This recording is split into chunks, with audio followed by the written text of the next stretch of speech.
If this is of interest, the good news is you don't have to take any notes. The Journal of Extension is open source. You can just go look it up, and this stuff was published volume 62, issue 1. So you're welcome to take a look at that online if you're interested.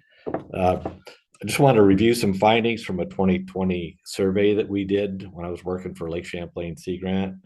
We interviewed a bunch of ice fishing participants in New York and Vermont. Retired a few months after this survey work, and then proceeded to write it up. I don't really fish a lot anymore, but I do still get out on the lake to skate from time to time. Got about 75 miles in so far this year. It's been great. And I do get out with my daughter Erin to fish a little bit, but not as much as I should. So why should we care about ice fishing? In leading into this study, we looked around a little bit, learned that, it's obviously a popular recreational activity in a lot of systems, including Lake Champlain. But when we began this work, this information, this fishery is very poorly described, not only on Lake Champlain, but, other water bodies across the Northeast. And we know that ice cover is changing. It's becoming thinner. It's becoming less in duration as winters warm. And we also know that recreational anglers spend a lot of money, and it would be nice to know a little bit about what this connection is to local economies. The estimate is that Vermont alone, anglers spend about $147 million per year, but they don't break out ice fishing in that group. So it's hard to know how much of that applies to ice anglers.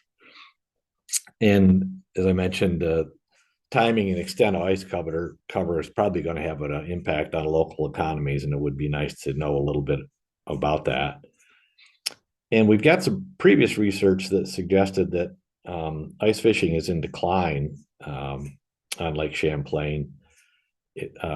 But there's not a lot of information out there. It would be nice to know a little bit more. So with that in mind, we developed what's really just a pilot project. This is not a rigorous census.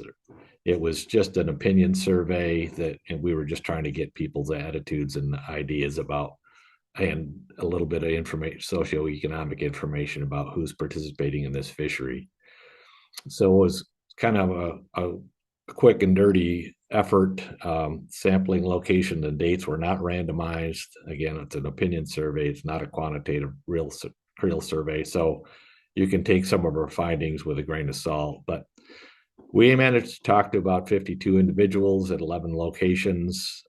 Depending on their responses, they answered as many as 25 questions. We thought the sites that we chose were representative fishing locations, and this was done on the cheap, so we didn't have access to ATVs or snowmobiles to really cast a wide net. So we chose some of these locations based on how little we could walk or ski or skate to the people that were out there that we wanted to talk to. And obviously, there's a lot of federal and laws and campus policies dealing with human subjects that we had to pay attention to, including not interviewing people 18 and 17 and younger. And typical of most surveys, we made sure people were comfortable with our methods, and we assured them anonymity and confidentiality.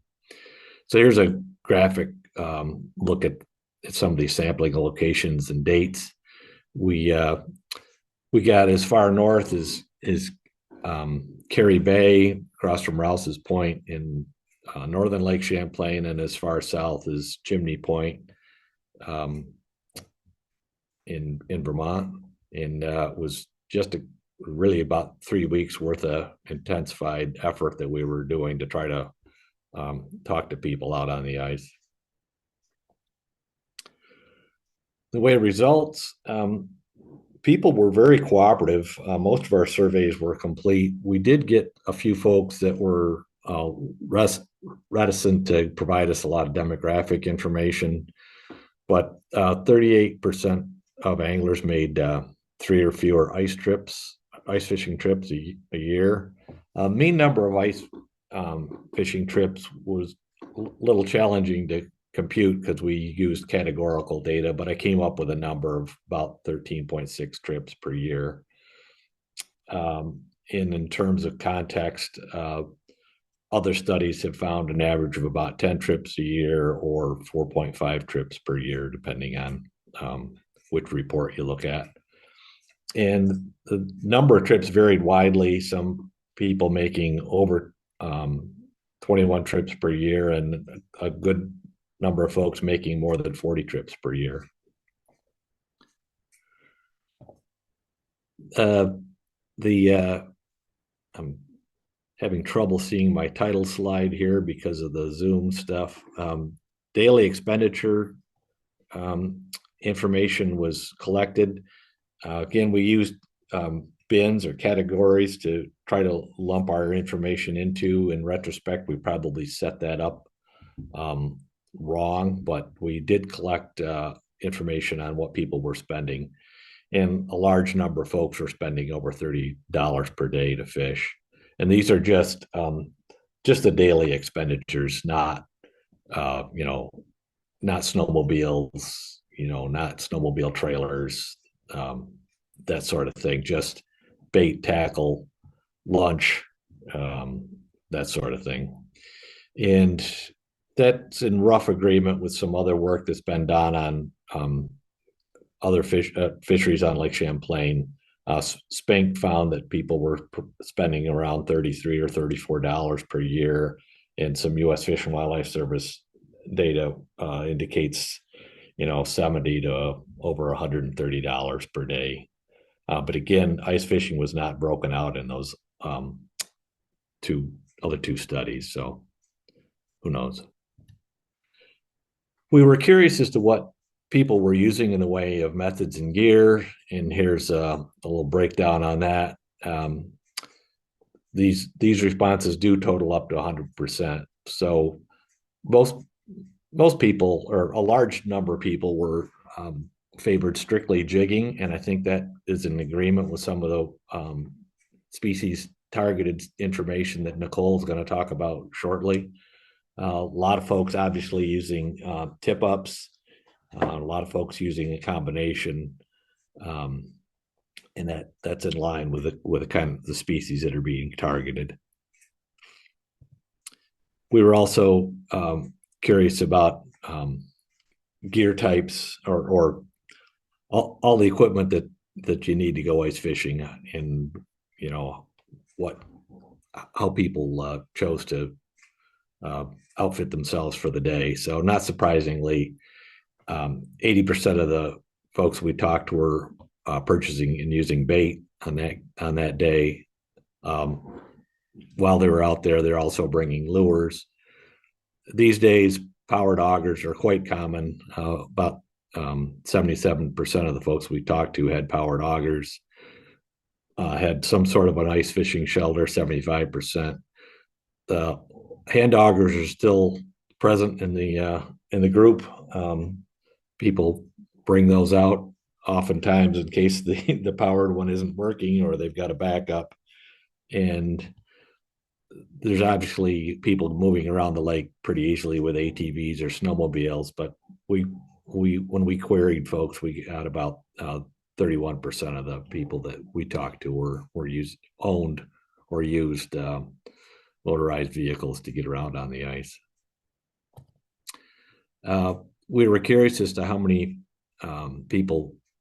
years people have been fishing on the lake, and we got kind of a broad estimate here.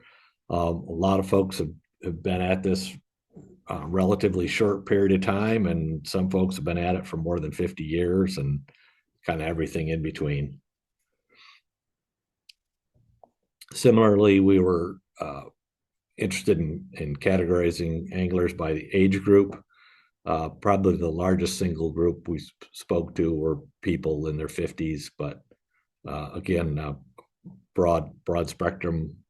Some of the folks were younger than 20, and we talked to a few folks like me that are over 70.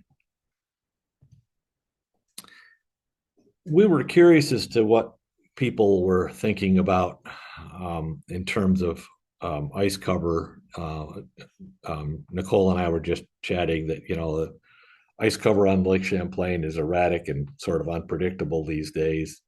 We asked people if they were in agreement with the statement, average ice cover thickness and duration on Lake Champlain have decreased since they started fishing. It's kind of a leading question, but I was curious as to what people were thinking about, our winters and climate change. And so I kind of tossed that out there. And you can see the responses there. Some of the people were strongly disagreeing with that statement. There was a fair amount of people that strongly agreed, and kind of everything in between. And there you can see the breakout by age group. So then the people that we either strongly agreed or agreed with that statement. So all of these blue stippling and green diagonal hash folks here, we asked them a follow-up question based on those results. So we asked them if they were in agreement with that statement that ice cover thickness and duration are declining or are changing. Did that influence their average number of trips? Did that influence their choice of fishing areas? Did that influence their species preference? Did that influence their fishing methods? And again, this is a pretty small group of people. We're only talking about 25 people because it's only those people that were in agreement with the idea of ice cover changes. But you can see that the ones that thought ice cover was changing, it did influence their average number of trips and their choice of fishing areas. Didn't seem to impact species preference or fishing methods very much.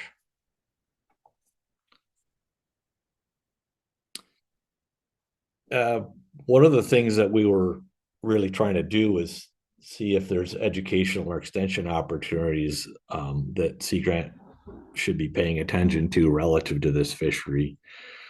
So we're trying to come up with some findings and things that we could plug into extension programs. So we did learn that there's a diverse group of anglers out there using ice to facilitate access to these fishery resources. There's some evidence of climate changing coping behaviors. I think there's an opportunity to market ice fishing on Lake Champlain to anglers outside the basin. And one day when I was out sampling, I spoke to about 20 folks, all of them from Massachusetts, their club was having a derby, and they had kind of given up holding their derby in Massachusetts in recent years and purposely came all the way up to Lake Champlain just to hold their derby because ice is even more unreliable in Massachusetts than it is northern Vermont. So I think this is something that tourism promotion agencies might want to be thinking about, even in the face of climate change. In that could build upon some climate-driven behavioral trends if we pay attention to it correctly. And that could also provide some effort to strengthen community resilience and sustainability, which is kind of one of the stated goals for Sea Grant programming. So one of the things that we kind of stumbled across is the importance of ice cover, obviously. And you can't predict it, but is there some way to measure it in real time that would be useful to people? And if we could forecast ice parameters for safety and fisheries resilience, that would really be a useful tool, I think. And I'm struck by the continued advances in remote sensing that might allow folks to do this. And if we could, it would take a lot of research, obviously, and a lot of ground truthing. But if you came up with a real-time repeating verification system with appropriate metrics, you might be able to develop a nice forecast center that people could plug into. And I just get into an example here shortly. This we envisioned, or I envisioned, this would be analogous to something like the Utah Avalanche um, Forecast Center, where they Forest Service, Weather Service, Utah Department of Transportation, and some other groups all pull their avalanche hazard forecast data together, and issue a statement every day about avalanche safety in the backcountry. And it takes a lot of work, takes a lot of field work, a lot of science, but becomes a very useful tool for people to take a look at every day when they're planning their outing. And this idea might be, something that we could do here. So as an example, here's some remote sensing data from the Sentinel satellite. And this is pretty recent. This was, I think, last Thursday, January 24th. For a little orientation, here's Butler Island, here's North Hero, here's Isle La Motte, here's the New York, Vermont border and Lake Champlain. And if you'll notice, there's some gray areas, there's some black areas, and there's some black areas that don't look like the first black areas. And if people haven't looked at this imagery, I'll kind of zoom in on it a little bit.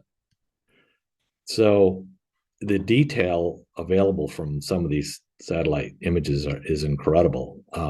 This is open water. This is brand new ice. And this is a pretty active pressure ridge among the plates of ice between Monte Bay and Isle La Motte. And you can see some other pressure ridges that aren't quite as active.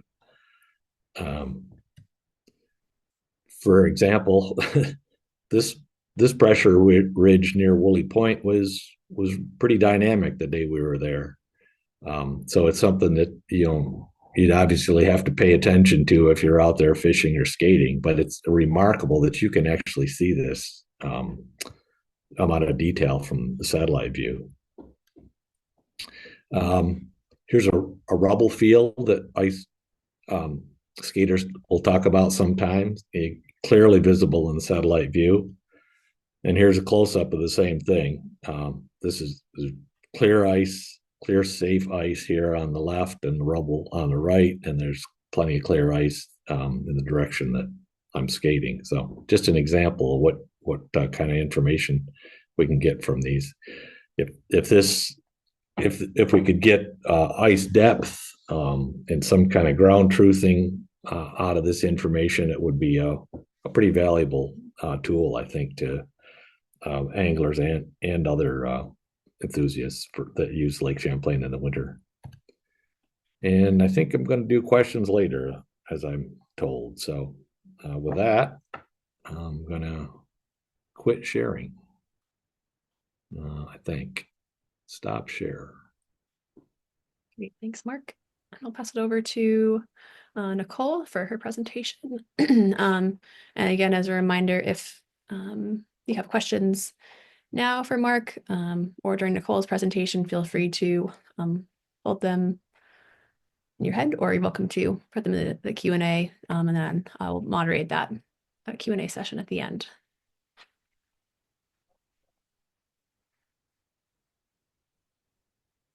Okay, can you hear me? Good. Yeah. All right, and you're looking at just the slide? It's not in the presenter view yet. All right, hold on. Let's try that again. F5.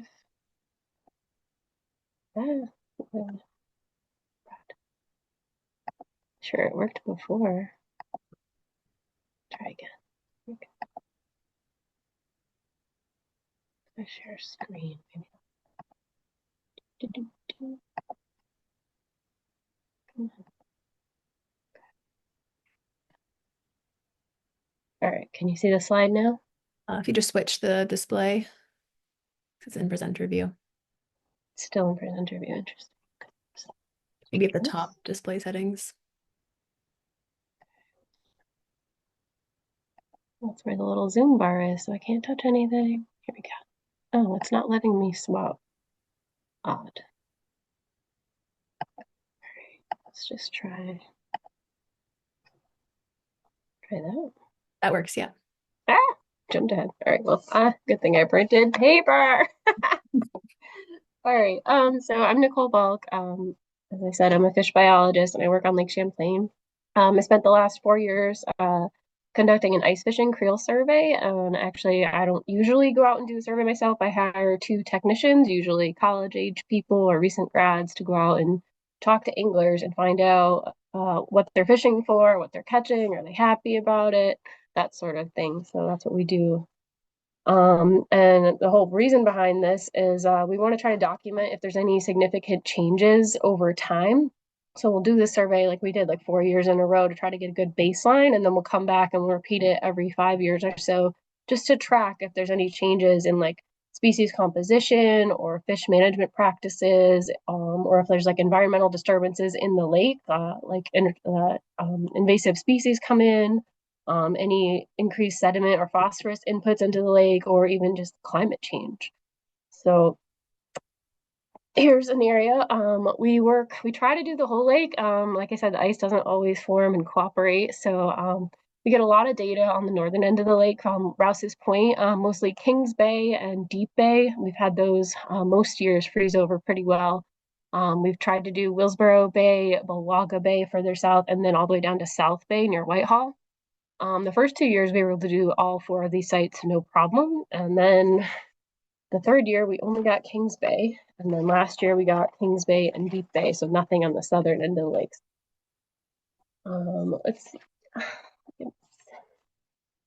All right, so most of the anglers are fishing for yellow perch. Probably most everybody knows that. We weren't sure like what percentage, but it's like 88% of the fishermen anyways on these 2 bays fish for yellow perch. There's another, the 12% fish for northern pike, so that's still a good target, but you'll see in a minute, they have quite different catch rates. But there's a lot of perch caught, there's a lot of fishing pressure on perch, so we recognize that perch are very important to the fishery, and they're just getting a lot of pressure during ice fishing, and they're also fished in the open water, so like they get year-round pressure, so we're taking a good look at that this year. We asked people to rate their fishing today. This is one of the opinion questions. How satisfied were you with your day of fishing? 1 and 2 is not very good. They're not happy. They're dissatisfied. 4 and 5, they're happy. They're satisfied. So 38% of the anglers said they were satisfied. So combine the 4 and 5 colors there. That's pretty good. And interestingly, almost the same amount, 35% said they were dissatisfied. So depends on who you ask whether they're having a good day of fishing. And I thought it was interesting that the other third of the people really didn't have an opinion. They didn't care. They're like, we're just out here fishing. We don't care if we catch anything. We found tip-ups are definitely taking over. Tip-ups are not taking over. Jigging poles are taking over. Tip-ups are kind of going out of style. I feel like tip-ups used to be the way to fish probably 30, 40 years ago. But 74% of the anglers on Kings Bay use jigging poles now, and Deep Bay, it's 94%. So that's the way to go. If you're going to try it, I would maybe find yourself a jigging rod. We found that 63% of the anglers were happy with the size of the fish that they were catching, so that's pretty good. And then similar to Tim had asked, like how many days a year you fish, we found 47% of the anglers on these 2 bays said they fished more than 30 days every season. So these are like diehard anglers. They're out there every day they possibly can be. So that makes me think it's mostly local anglers, not so much like tourism. All right, so this is some of the data that we can get if people let us measure their fish. And we had a pretty good number of anglers ice fishing let us measure their fish. Not the case in the open water survey. People are less likely to open their coolers, but ice fishermen let us measure their fish, and it gives us an idea of what size fish people are actually harvesting. And we can compare it over years, like we've got several years of data now. So in 2022, a lot of the fish were 9 inches. In 2023, more of them were in the 7-inch length. So anglers started to complain and they're like, hey, fish are smaller. What's going on? 2024, it went up a little bit. It's more of them are in the 8-inch range. So there are like some natural variation in the perch population, just size and age classes change over time, that's expected. But if there were to be a significant downward trend for multiple years, or if we come back in 5 years and we see all the fish are 5 inches, that would be pretty concerning. And then we could go out and do a more intensive survey, look at the fish population and figure out, where's the problem? And then, is there anything we can do about it? Maybe we could, temporarily change the bag limit or put a size limit or something like that. Okay. So we estimated there was 510 angler days of fishing last winter from January through like early March. And we found the catch rate for yellow perch is almost 8 fish per hour. I think that's pretty good. Harvest rate was a bit less. It was 4.4. And the northern pike, the catch rate was kind of terrible, and as was the harvest rate. So we're trying to look into that, figure out what's going on with the pike. But another thing to note with the harvest rate for the perch, if that was going to a lot lower, say it was 1.5 fish per hour, that would be another like trigger, like alarm, be like, hey, something's going on here. People aren't they can't keep the fish. Maybe they're too small. Maybe we need to go check that out, do something about it. But we're not seeing that. The harvest rate's still pretty good. But like I said, we'll keep monitoring like every 5 years and make sure everything's status quo. Another interesting tidbit, we found that the jigging rods actually yielded a higher catch rate for the perch on both bays than tip-ups. So like on Kings Bay, when they use jigging rods, they caught like 8 perch per hour, and with tip-ups, they only caught 4 fish per hour. I thought that was kind of neat. All right, so we also ask anglers for their comments and concerns about the fishery while we're out there, just in case there's something, we haven't noticed or picked up on. Most of the concerns were fish are small, we can't keep them. But then there's always a few anglers like, oh no, fish are great this year. They're huge. We love it. We're catching so many. So there's always like different opinions. There's still concern over harvest of yellow perch, when people sell buckets of fish. The fishermen who are catching them just to take a handful home get upset about that. So they let us know that they think that's a problem, and that's why they're catching small fish.